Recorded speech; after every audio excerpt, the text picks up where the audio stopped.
मेरे प्यारे बच्चों, आप लोग को हम प्रश्नावली 1B बताने चल रहे हैं। प्रश्नावली 1B।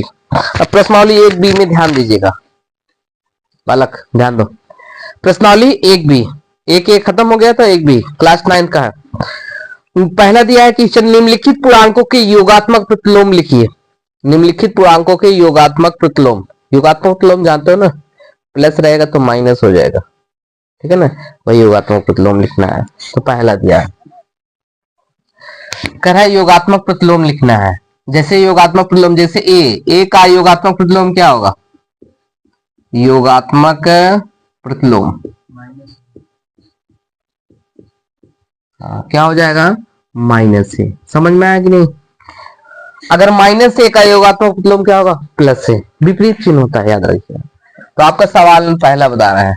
सवाल पहले में दिया है 7 -7 दिया है, ये देखो -7 कामा 0 कामा 1 है, ठीक है ना, और फिर कामा -a + b है, ये दिया है ब्रैकेट में, ठीक है ना। अब इसका हमें क्या करना है? योगात्मक प्रतिलोम निकालना है। देखिए हम कैसे निकालते हैं। सॉल्यूशन, -7 का योगात्मक प्रतिलोम, योगात्मक प्रतिलोम बराबर हो जाएगा, क्या हो जाएगा? +7 हो जाएगा बस। और 0 का क्या होगा? 0 ही होगा। 0 का योगात्मक प्रतिलोम क्या होगा? 0, क्योंकि नेगेटिव नहीं होता 0। योगात्मक प्रतिलोम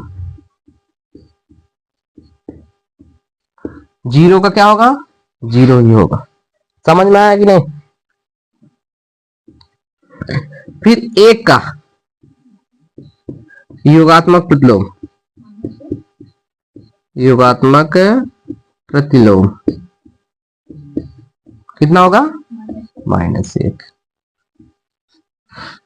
अब -a + b का योगात्मक प्रतिलोम क्या होगा? ध्यान से देखिएगा, प्रतिलोम क्या हो सकता है बोलो? हाँ, ब्रैकेट में a + b, क्योंकि माइनस आगे लगा है। समझ में आया कि नहीं? वेरी सिंपल है, आसान कि नहीं? अब दूसरा देखिए, बहुत आसान सवाल है, लेकिन आप लोग देखिए पढ़े हो, शायद आप लोग देख रहे थे ना, तो आसान है, कोई दिक्कत नहीं। पहले हम बता देते हैं, जो चीजें बता दिया जाता है, यदि आप गौर से ध्यान देंगे तो आपको बहुत आसान लगेगा। आपको वैसे आसान होगा क्योंकि आप लोग पढ़ चुके हो, ऐसे सवाल देख चुके हो ना। तो कई बार हम बताए हैं ऐसा सवाल, क्योंकि आप ठीक है लगाए हुए हो, इसलिए आप लोग के लिए क्या है? आसान है। प्लस पॉइंट आप लोग का यह है कि आप लोग क्लास से जब 9th और 10th चलता था उस समय भी आप लोग थे, इसलिए आप लोग का प्लस पॉइंट वही चीजें है। चलिए देखिए, वितरण दूसरा दिया है। वितरण नियम से 15 × 32 का मान ज्ञात कीजिए। देख लो, वितरण नियम से 15 × 32 का मान ज्ञात करना है, इसका मान ज्ञात करना है, ठीक है ना। किस नियम से? वितरण नियम से। अब वितरण नियम आपको बताए हम, वितरण है ना, वितरण नियम याद रखिएगा। ये आपका होता है ए, जैसे ए और गुणे a + b + c, b plus क्या है? c, देख रहे हो ना। तो आपका क्या हो जाएगा? ए का इसके साथ हो जाएगा गुणा, a × b हो जाएगा, फिर प्लस लिख दो a × c, यही वितरण का नियम है। आसान ना।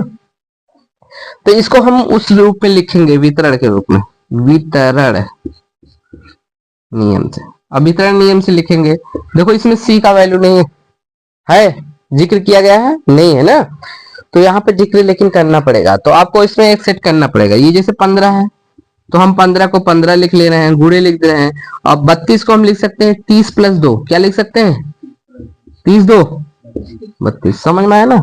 अब वैसे गुणा कर दो, वैसे कैसे हो जाएगा? a × b और a × c, वैसे करें एक बार, कितना होगा? 15 × 30, 15 × 30 और प्लस कर दो 15 × 2, एक बार इसके साथ में यहाँ पे देखो। समझ में आया ना? अब देखो 15 दिया 45, 450 हो जाएगा ना, प्लस 15 दूनी 30, जोड़ दीजिए। 50 में 30 जोड़ेंगे 80 होगा ना, यानी 400 हाँ, यही आपका आंसर आ जाएगा 480। है आसान कि नहीं? चलिए सवाल नंबर तीसरा, सवाल नंबर तीसरे देखिए।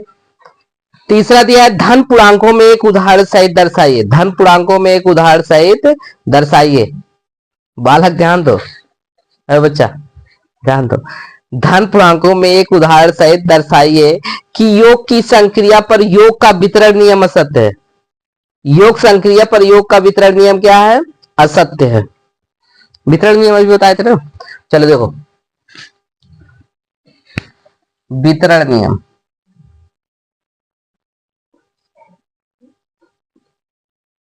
किस पे? योग पर। देखो योग पर वितरण नियम हमें ज्ञात करना है, तो योग पर ये होगा a प्लस बी प्लस सी हो जाएगा, बराबर क्या हो जाएगा? a और फिर प्लस बी, आवाज ना करो, a प्लस बी हो जाएगा, दूसरे कोष्टक में हो जाएगा a प्लस सी हो जाएगा, यही होगा ना। ये वितरण, योग पर वितरण नियम योग पर है, और योग पर दर्शाना ये असत्य है कि सत्य है। अभी हम गुणा पर वितरण नियम बताए थे। वितरण नियम ये था, देखो गुणे पर ध्यान दो, बी प्लस सी था, ये था ना, तो ये क्या हो जाएगा? ए गुणे बी और प्लस बी गुणे सी, ये था ना। ये गुणे पर वितरण नियम है, गुणा पर वितरण नियम, ठीक है ना। ये नियम सत्य है और ये नियम क्या होगा? सत्य होगा। ये हमें प्रूव करना है, ठीक है ना। तो ए बराबर कितना मान लेते हैं? ए बराबर 2 मान लो, बी बराबर 3, सी बराबर 4, देख लो ना, मान लो। अब पुटअप कर दो, ए के स्थान कितना रखेंगे छोटे? 2, प्लस बी के स्थान कितना रखेंगे? 3, प्लस सी के स्थान पे 4, और बराबर ए का मान कितना है? 2 है, और प्लस बी का मान कितना है? 3, और प्लस है ए का मान कितना है? 2, बी का सी का मान कितना है? 4। बराबर आना चाहिए, अगर बराबर है सत्य है, अन्यथा असत्य है।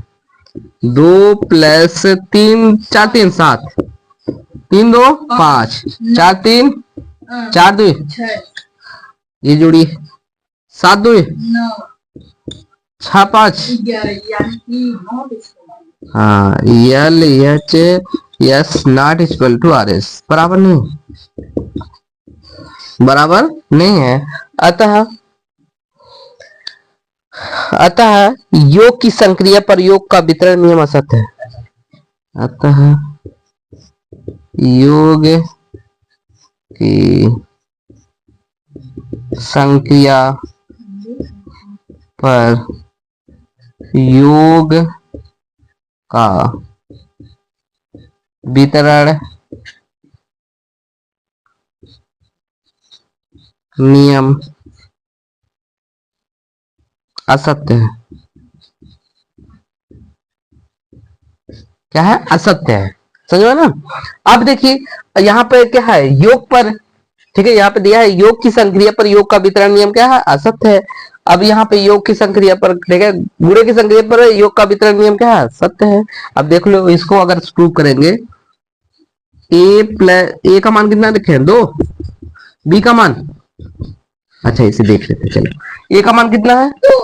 2, और गुणे बी का मान कितना है? 3, सी का मान 4 है। वैसे यहाँ पे ए का मान कितना है? 2 है, और गुणे बी का मान कितना है? 3, और प्लस बी का मान कितना है? छोटा ये यहाँ गलत कर दिए, ए होगा ना, देखो ए बी फिर ए सी, तो ए का मान कितना है? 2, गुणे सी का मान कितना है? 4।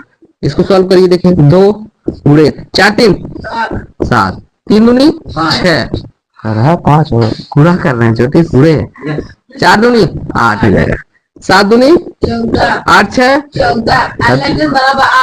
ये सत्य है ना। आ गया, ये सत्य है ना। हाँ हाँ, तो ये नहीं प्रूव करना था, ये आपको हम बता दिए, ठीक है ना, जबकि ये प्रूव करना था, ये प्रूव कर दिए। Write down. सवाल नंबर आपका चौथा, सवाल नंबर चौथे पे गौर करो छोटे, ध्यान दो। चौथे क्वेश्चन में दिया है दर्शाइए कि पूर्णांकों में योगात्मक प्रतिलोम अद्वितीय होता है।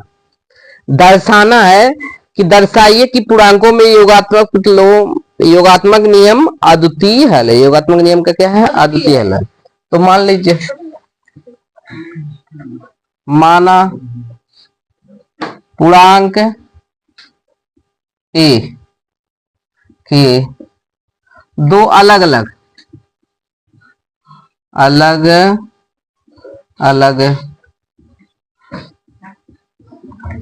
योगात्मक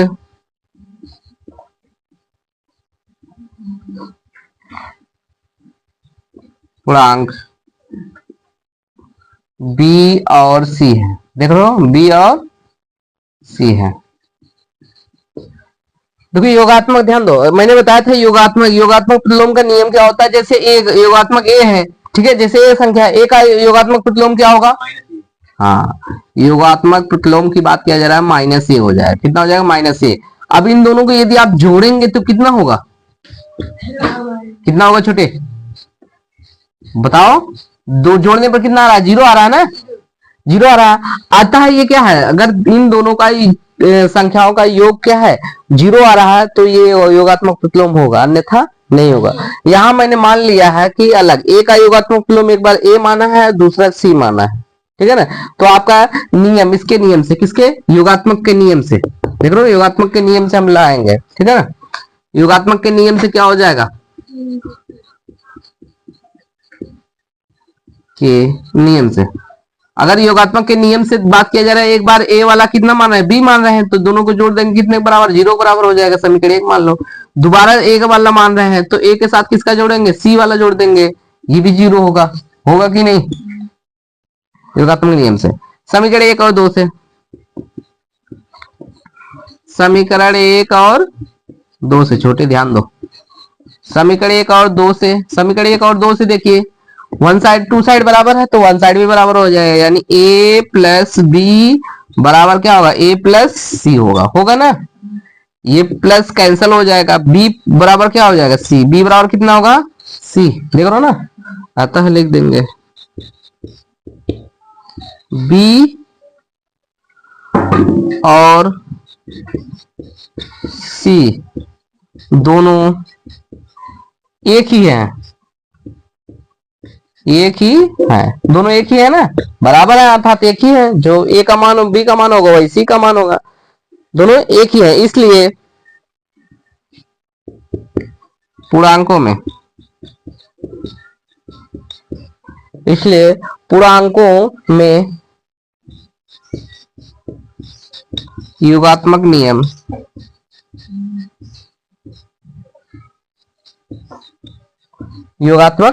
नियम अद्वितीय होता है, द्वितीय होता है। बस हो गया। चलिए देखिए, सवाल नंबर आपका 5वां, सवाल नंबर 5वां। ऐसा मूर्खता काम मत किया करो बच्चा। सवाल नंबर 5वां देखिए, निम्नलिखित संख्याओं में से धन पूर्णांक छाटिए। निम्नलिखित संख्याओं में से धन पूर्णांक छाटना है। धन पूर्णांक, पूर्णांक कितने होंगे? दो होंगे ना, एक धनात्मक पूर्णांक, एक क्या होगा? ऋणात्मक होगा। जो प्लस में होगा क्या होगा? धनात्मक, और जो माइनस में होगा क्या होगा? ऋणात्मक। संख्या दिया गया 5वां, ध्यान दो, 5वां संख्या दिया 8 - 6। पहला संख्या कितना है? 8 - 6। ध्यान से देखिएगा, नहीं तो आएगा नहीं।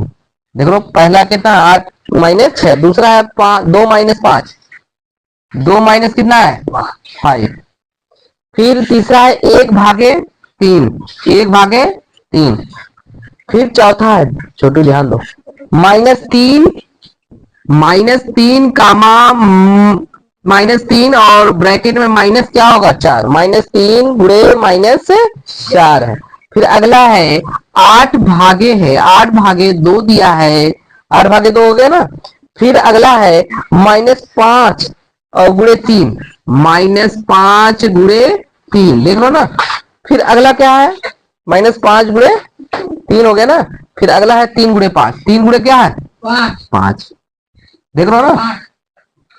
तो इसको हमें सॉल्व करना है। अब देखिए, ध्यान दीजिएगा, ये क्या है? धन पूर्णांक पूछ रहा है। छोटू क्या पूछ रहा है? धन पूर्णांक। पूछ रहा है कि निम्न में धन पूर्णांक छाटिए। धन पूर्णांक छाटना एक संख्या दिया है, तो अब देखिए हम कैसे सॉल्व करते हैं। पहला है 8 माइनस 6, 8 में से 6 घटाएंगे कितना होगा? 2 होगा ना, 2 पॉजिटिव है कि नहीं? हाँ, धन पूर्णांक है, धन पूर्णांक है, धन पूर्णांक है कि नहीं? पहला हो गया। दूसरा 2 में से -5 घटाएंगे कितना होगा? -3। ये धन पूर्णांक होगा? नहीं, ये ऋण पूर्णांक है। क्या है? ऋण पूर्णांक। यहाँ लेकिन धन पूर्णांक नहीं है, धन ऋण पूर्णांक लिख दे रहे हैं, ऋण पूर्णांक है। देख रहे हो ना। अगला देखिए 1/3 है ना, यानी 1/, क्या होगा? 3। ये भिन्न है। क्या है? भिन्न है, पूर्णांक नहीं है। क्या है? भिन्न है, पूर्णांक नहीं, भिन्न है। और ये देखिए -3 गुणे -4, ये है ना, माइनस माइनस प्लस 4 क्या है? 12। धन पूर्णांक है कि नहीं? धन पूर्णांक। फिर अगला है 8/2, 2 चौक 8, धन पूर्णांक है ना, धन पूर्णांक है। फिर अगला क्या है? -5 गुणे 3 प्लस माइनस माइनस 15, ऋण पूर्णांक है, पूर्णांक है। ये भी ऋण पूर्णांक है। कहाँ ऋण पूर्णांक है? उसमें माइनस कहाँ है? देखिए 3 गुणे 5 है। तुम्हारे आंखें काम नहीं कर रहे हैं। 3 गुणे कितना है? 5। 5 है, 15। अब 15 क्या है? धन पूर्णांक है, धन पूर्णांक है ना। बस यही छाटना था, धन पूर्णांक छाटना था। लिख दो इसे आंसर में लास्ट में, धन पूर्णांक, धन पूर्णांक। अब धन पूर्णांक में कौन कौन सा आया है? छोटू देखो, धन पूर्णांक में कौन सा पहला आया ना, यानी 8 माइनस कितना होगा? 8 - 6। देखो 8 - 6। दूसरा धन पूर्णांक है? नहीं है, ये नहीं लिखेंगे। फिर ये वाला धन पूर्णांक है? नहीं है, भिन्न है, नहीं है ना। फिर ये धन पूर्णांक है, तो लिख लो इसको, कामा -3 और गुणे क्या है? -4 हो गया ना। फिर और कौन सा धन पूर्णांक है?